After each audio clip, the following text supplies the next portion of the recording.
Kanalımı izleyen herkese salam olsun. Bugün çölmə kebabı hazırlamışam ördəkdən və plov hazırlamışam. Düzdür, yanında ləvəngi badımcan kükü var. Amma onların da hazırlama qaydası, əsasında kükünün izalı şəkildə hazırlama qaydası səhifəmdə paylaşılıb. Burada mən bu videoda ördəkdən çölmək hazırlayıram və plov süzürəm. Əvvəlcə buzluqdan ləvəngini çıxartmışam ki, buzu açılsın. Ləvəngini də hazırlama qaydası YouTube kanalımda paylaşılıb. Buyurub baxa bilərsiniz. Ləvəngini qoydum, buzu açılsın. Ördəyi hazırlayıram. Burada bizə lazımdır turşu, palçıq turşu, təbii ki, istiot və duz. Ördəyin artıq hissələri var ki, tullant hissələri kəsirəm, ayırıram. Və duzlayıb, turşulayıb istiot vuracam. Əvvəlcə bud hissələrinin dib tərəfini bu formada biraz açıram və sinə ətini çərtirəm. Bu qaydada ki, yəni duzunu yaxşı götürsün əti, turşu elə bil ətə işləsin. Belə deyək də, adətən belə çölmə hazırlayanda duzlayıb, istiotlayıb onu axşamdan bir gün soyuducuda saxlayanda daha dadlı olur. Yəni əti tam duzunu götürür. Mənim bugün vaxt azlığı oldu mənim üçün bugün. Ona görə mən bir gün əvvəldən eləmədim. Elə duzladım, istiotladım. Hardasa saat, yarım saat belə duzla qaldı da. Biraz duzunu da yaxşı çəkirəm ki, biraz əti duzu yaxşı götürsün. Tamam, duzlayıb istiotlayandan sonra ləvəngini ördəyin içərisinə yığacam. Ləvəngini də burada indi görəcəksiniz ki, heç buzu açılandan sonra sulanmayıb. Bax, bu qaydada gördüyünüz kimi mən bunu buzluqdan çıxartmışam. Sulanmayıb. Ona görə sulanmayıb ki, mən deməli ləvəngi hazırlayanda soğanı o qədər ki möhkəm sıxıram. Tərkibində suyu da qalmır da. Ona görə buzluqda nə qədər qalsa da çıxardanda, buzu açılanda ləvəngi sulanmır.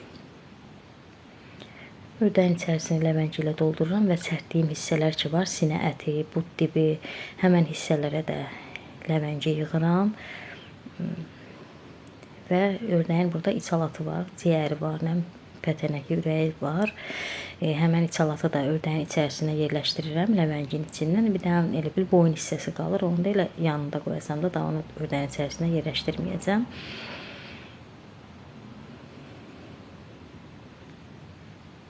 Burada mən duzlayıb istiotlandan sonra yenə qeyd edeyim ki, biraz elə bir gözlədim. Hardasa bir saat yarım qaldı duzda. Qazana yerləşdirəndən sonra üzərinə burada mən bir stəkan yarım qədər su əlavə elədim və qoyuram zəif xodda bişməyə. Qapağını da kip örtürəm, zəif xodda qoyuram bişməyə. Bişənə qədər elə bir qaynayır da, burada saat demirəm, hardasa 2 saat zada pişir. İndi onun altının xodundan asıdır. Bişənə qədər burada saxlayıram qazanda.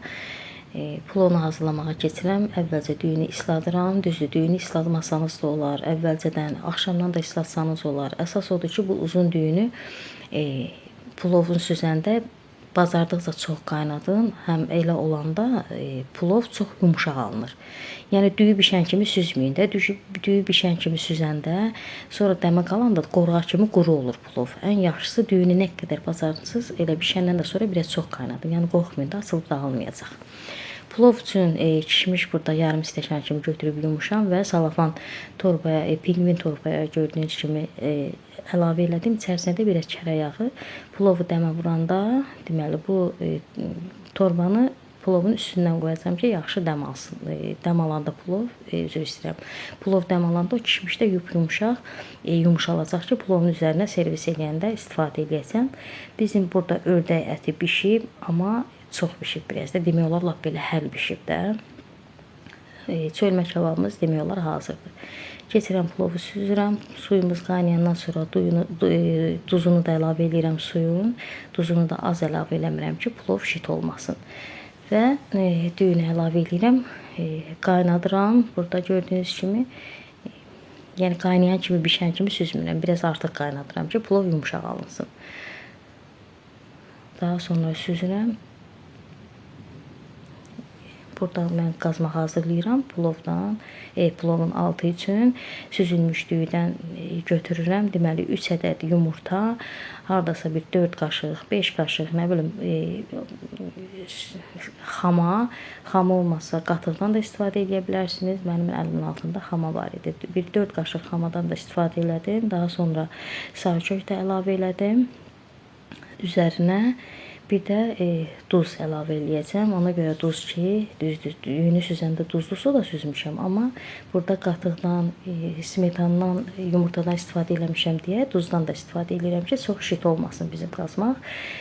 Bir qabda süzülmüş düyüdən əlavə eləyirəm qarışımın içərisinə və yarım stəkanda əridilmiş kərə yağı. Əlavə eləyirəm qarışıma, qarışdırıram və qazanın alt hissəsindən yerləşdirəcəm bunu ki, qazmaq hazırlamaq üçün. Qazanı qızdırıram, içərisinə kərə yağı atıram və hazır ki, hazırlamışam qazmaq üçün düyü qarışımı. Əlavə edirəm qazanın içinə və qazanı biraz sirkələyirəm ki, tam bütün qazanın ətrafına alt tərəfdən yayılsın qazmaq. Yəni, eyni bərabərdə olsun. Gördüyünüz kimi və qazanın qapağını örtürəm. Biraz zəif xodda saxlayıram. Biraz qazmaq özünü tutur. Burada tərpədəndə özünüz görəcəksiniz ki, bax belə, yəni xəşil kimi olmayıb da o yan bir yana tərpənmir.